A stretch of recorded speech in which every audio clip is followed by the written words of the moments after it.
주차장 내 음주운전으로 논란을 빚었던 배우 김병옥이 이번엔 거짓말로 대중의 문매를 맡고 있습니다. 지난 2월 술을 마신 채 자신의 아파트 단지 내에서 운전하다 경찰 조사를 받았던 김병옥. 당시 아파트까지 대리운전으로 왔는데 주차를 하기 위해 운전대를 잡았다며 1mm도 변명하고 싶지 않다라고 진술했는데 이 진술이 무려 새빨간 거짓말로 드러난 거예요. 경찰은 김병옥이 대리운전을 부른 건 맞지만 집으로 가던 중 지인 전화를 받고 기사를 돌려보낸 후 직접 차를 몰고 운전을 했다 이렇게 밝혔습니다. 면허정지 수준인 혈중 알코올 농도 0.085에서 2.5km를 주행한 사실이 확인된 겁니다.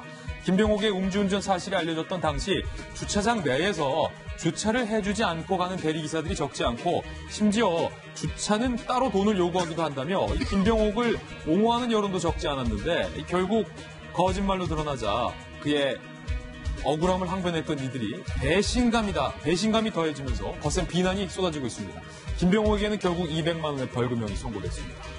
아니, 좀 정확히 기억하는데, 허나 수장님. 네. 아니, 김병옥 씨가 좀 잘못은 하긴 했지만 억울하다. 그 주차장에서 대리운전기사가 그냥 가니까 자기가 좀 늘라고 했는데 좀 너무한 거 아니냐라고 했는데 네. 그게 새빨간 거짓말. 아니, 어떻게 그런 얼굴을 갖고 그런 거짓말을 할 수 그런 있어요? 거짓말을 어떻게 할 수가 있을지 정말 용서가 안 됩니다. 이건 새로운 갑질이거든요. 그 사건으로 인해서 대리운전 하시는 분들에 대한 오해들이 있었잖아요. 그러면서 좀 끝까지 해주지라는 생각까지도 들었을 수 있을 법한 상황이었습니다. 그런데 본인이 인지도가 높고 다른 사람에게 알려진 그런 사람이라는 이유 하나만으로 아무 죄가 없는 대리운전 하시는 분들이 피해를 본 상황이 아닐까라는 생각까지 들고 있습니다.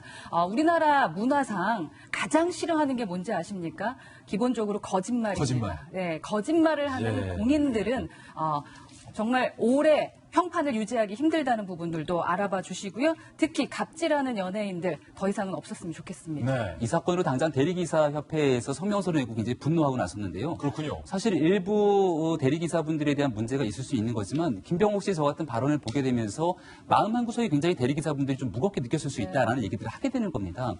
실제로 저희 집 같은 경우도 아파트 굉장히 안쪽에 있기 때문에 대리기사분들이 나와갖고선 가기까지 굉장히 좀 어려운 상황이라면은 여기에 대해서 일부 배려 차원에서 김병옥 씨가 얘기했던 것은 아닌가라고 사람들이 추정해 볼 수가 있는 대목이었거든요. 하지만 여기에 대해서 일부에 있는 시민들, 네티즌들 입장에서는 아니 집까지 대리운전기사가 당연히 주차를 해줘야 되는데 그렇지 않은 일부 사람들의 사례를 가지고 전체인 것처럼 이야기하는 과정들이 불거졌거든요. 근데 지금 김병옥 씨가 했던 모든 얘기들이 새빨간 거짓말인 것으로 다 드러나게 됐고 본인이 가는 과정에서 부천에 있는 한 백화점 근처에서 술 한 잔 더 하고 그대로 운전하고 갔다니까 정말로 심각한 음주운전했던 새빨간 거짓말까지 드러난 그의 이런 해명들에 대해서 대중들이 쉽게 용서하거나 다시 이 활동들을 재개하기는 큰 어려움이 있지 않을까 이런 생각이 듭니다. 좀 보세요. 김병옥 씨 새빨간 거짓말, 박유천 새빨간 거짓말, 승리 새빨간 거짓말, 네. 최종훈 새빨간 거짓말. 연예인들의 이 말에 대해서 점점 이 대중들, 국민들이 신뢰를 잃어가고 있는 게 사회 현상이 되는 것 같아요.